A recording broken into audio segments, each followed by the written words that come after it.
بسم اللہ الرحمن الرحیم۔ چمک رہا ہے جہاں میں وہ میرے فن کی طرح، چمک رہا ہے جہاں میں وہ میرے فن کی طرح، نہیں ہے کوئی بھی وطن میرے وطن کی طرح، نہیں ہے کوئی بھی وطن میرے وطن کی طرح۔ سامعین، ناظرین، آج میں جس موضوع پر لب کشائی کرنے جا رہا ہوں، جس موضوع پر مجھے لب کشائی کرنے کا موقع ملا ہے، اس کا عنوان ہے کیا یہ ہے ہم سب کا پاکستان؟ میرا وطن جو کہ پھول اور چاند ہے، اس کی زمین جس کے کھیتوں کی مٹی میں لال و یمن پنہاں ہیں، اس کے شہروں پر قرآن کا سایہ ہے، اس کی سرحدوں پر ایمان کا پہرا ہے۔ میرے وطن کے فوجی جواں جرأتوں کے نشاں ہیں۔ حصول پاکستان کا مقصد ایک ایسے آزاد ملک کا حصول تھا جہاں اسلامی تعلیمات کے مطابق معاشرے کی تعمیر ہو سکے، جہاں پر ہر شہری اللہ اور اس کے رسول صلی اللہ علیہ وآلہ وسلم کا وفادار ہو، جہاں اخلاقی آداب کو بالادستی حاصل ہو، جہاں مرد و عورت کی عزت و آبرو محفوظ ہو، اور جہاں قانون کی حاکمیت ہو۔ مگر افسوس کے ساتھ کہنا پڑتا ہے، ان مقاصد کو مد نظر رکھتے ہوئے جب میں پاکستان کی 73 سالہ تاریخ دیکھتا ہوں تو میرا دل خون کے آنسو روتا ہے۔ اس معاشرے میں پائی جانے والی بے چینی و اضطرابی کی کیفیت کا بے حد دکھ ہوتا ہے، اور تحریک پاکستان کا وہ جذبہ، وہ مقصد اور استحکام پاکستان کی وہ کوششیں مجھے مفقود دکھائی دیتی ہیں۔ ہمارے گزشتہ زندگی کے واقعات فریب کاریوں، سازشوں اور خود غرضیوں کی طویل ترین داستانیں ہیں، اور اس کی اہم وجہ صرف اور صرف اسلام سے روگردانی ہے۔ کسی شاعر نے کیا خوب فرمایا، ہم کردار کے غازی تو نہ بن سکے، گفتار کے غازی بن گئے، اور یہی وجہ ہے گنوا دی ہم نے جو اسلاف سے میراث پائی تھی، گنوا دی ہم نے جو اسلاف سے میراث پائی تھی، ثریا سے زمین پر آسمان نے ہم کو دے مارا۔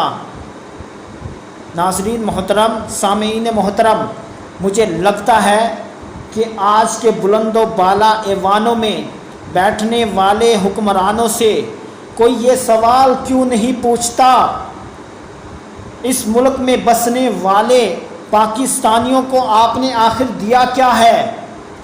آج ہمارے ملک کی بیٹیوں کی عزت و عصمت تار تار ہے، آج قانون کا مذاق اڑایا جا رہا ہے۔ کیا یہ ہے ہم سب کا پاکستان؟ کیا یہی ہے ہم سب کا پاکستان؟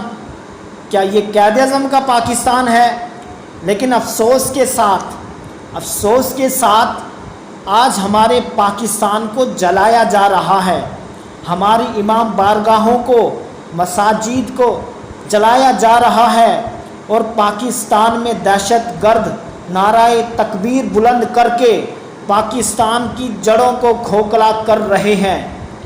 میں جب بھی یہ حالات دیکھتا ہوں زندگی کو بہت پریشان دیکھتا ہوں، میں جب بھی یہ حالات دیکھتا ہوں زندگی کو بہت پریشان دیکھتا ہوں۔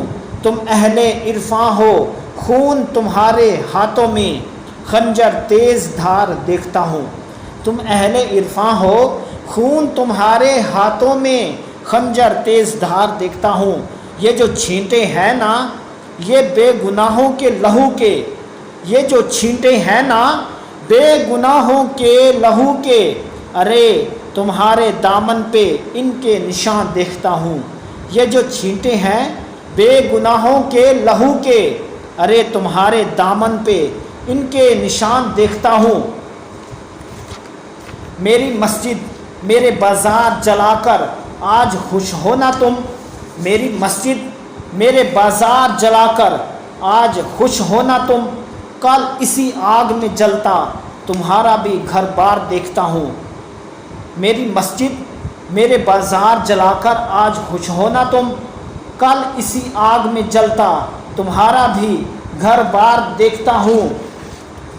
اور ہر گھر میں ماتم، ہر گلی میں آگ، ہر گھر میں ماتم، ہر گلی میں آگ، آج کتنا اداس آج میں پاکستان دیکھتا ہوں، آج کتنا اداس آج میں پاکستان دیکھتا ہوں۔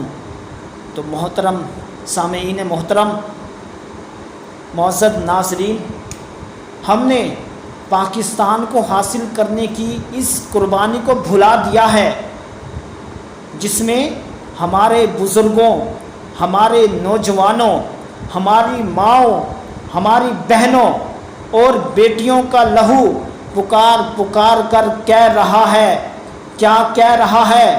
ارے اس زمین کے چپے چپے کی حفاظت کرو، کیونکہ انہوں نے اس وطن کی آبیاری پانی سے نہیں اپنے لہو سے کی تھی۔ آج سنہری دن ہے، آئیے آج تجدید عہد وفا کریں کہ اس ملک کی بقا و سلامتی کے لیے تن من دھن کی قربانی سے بھی دریغ نہیں کریں گے۔ اور آخر میں اس شعر سے اپنی اجازت چاہوں گا۔ خدا کرے میری عرض پاک پر اترے وہ فصل گل جسے اندیشائے زوال نہ ہو، خدا کرے میری عرض پاک پر اترے وہ فصل گل جسے اندیشائے زوال نہ ہو، وہ فصل گل جسے اندیشائے زوال نہ ہو۔ ناظرین، میں امید کرتا ہوں ہماری یہ ویڈیو آپ کو ضرور پسند آئے گی۔ اگر آپ کو ہماری یہ ویڈیو، یہ سپیچ، یہ تقریر آپ کو اچھی لگی ہے، آپ کو پسند آئی ہے، تو اس ویڈیو کو لائک کر دیں اور اس کو زیادہ سے زیادہ شیئر بھی کر دیں، اور کمنٹ سیکشن میں جا کر اس ویڈیو کے حوالے سے اپنے خیالات کا اظہار ضرور کیجیے گا تاکہ ہماری حوصلہ افزائی بھی ہو سکے۔ Thanks for watching my video.